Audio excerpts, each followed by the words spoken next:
Okay guys, we're back here with another video working on this inner coat project.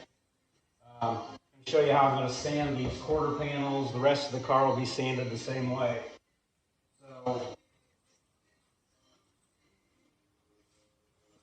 what we're using is 400 grit on a sanding block that you can get at AutoZone. It's kind of a foam block. It's hard on one side, softer on the other.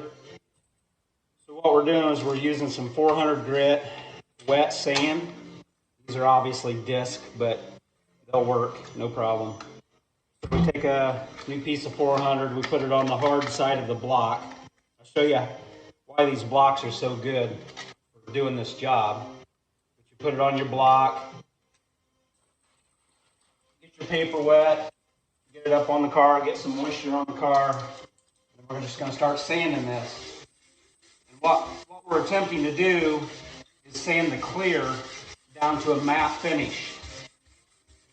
So we don't necessarily want to sand through the clear because then you'll have to do some touch-up paint, even though the inner coat is actually going to be a clear base coat, which will cover over top of that. You can't, if you sand through clear, you have to spray regular base coat back over the top of it, because if you try to spray clear over the top of a job that you've sanded through the clear, it's not going to come out. It's going to wrinkle the clear coat up. So what we're trying to do, this clear, this white, is clear coat that's been sanded off.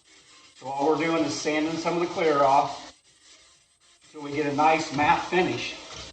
And I'll show you here why these blocks are so good for this job.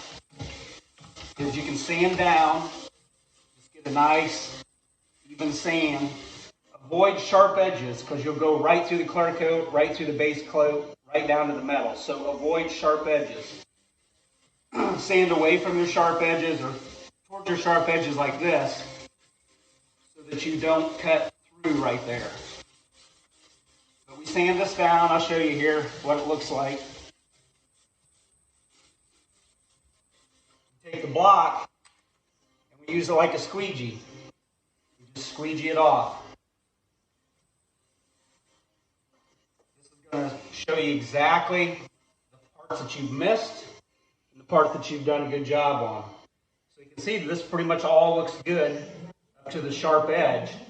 We'll do that individually because we don't want to get carried away with the sharp edges. So this is a nice matte finish now.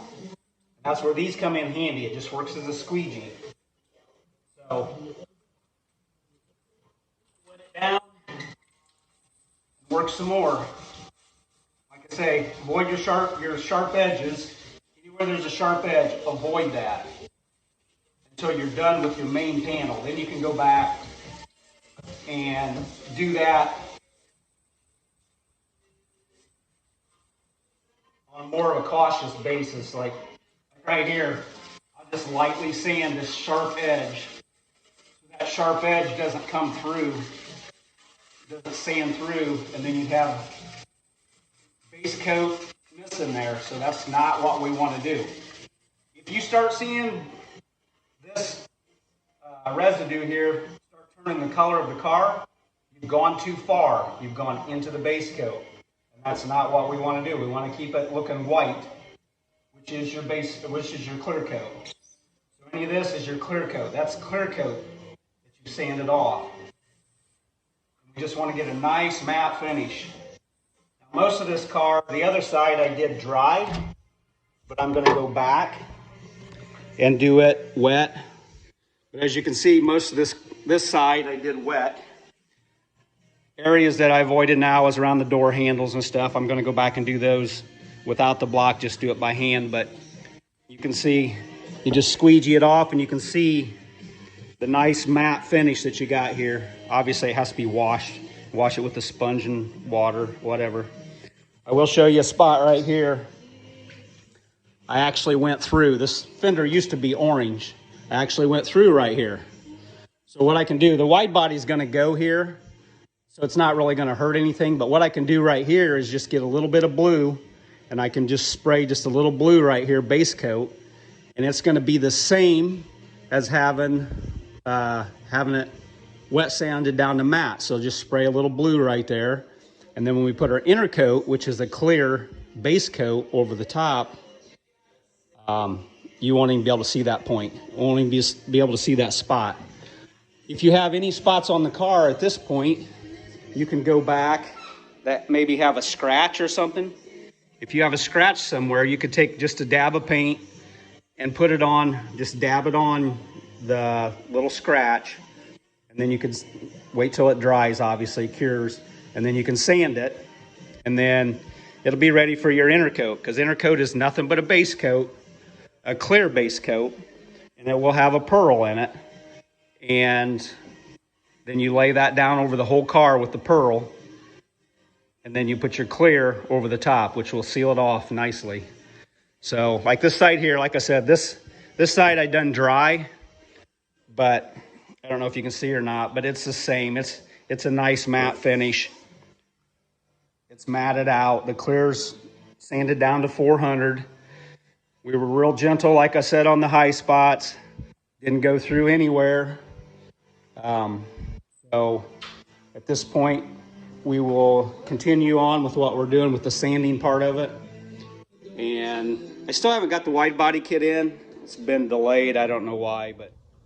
Okay guys, base coat is on the fender flares, the front bumper,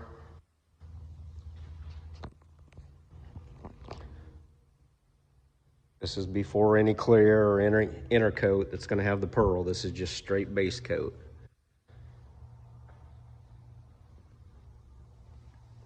So we'll go and match this up, put this on the car. It will match what we've already scuffed on the car as a dull surface with no clear. And then we'll take our intercoat using House of Colors intercoat,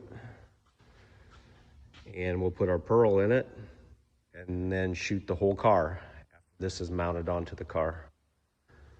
So that'll give us a nice seamless finish, which by the way does look amazing. Here's another shot of what the green ghost pearl over top of police blue is gonna look like. As you can see, it's pretty amazing.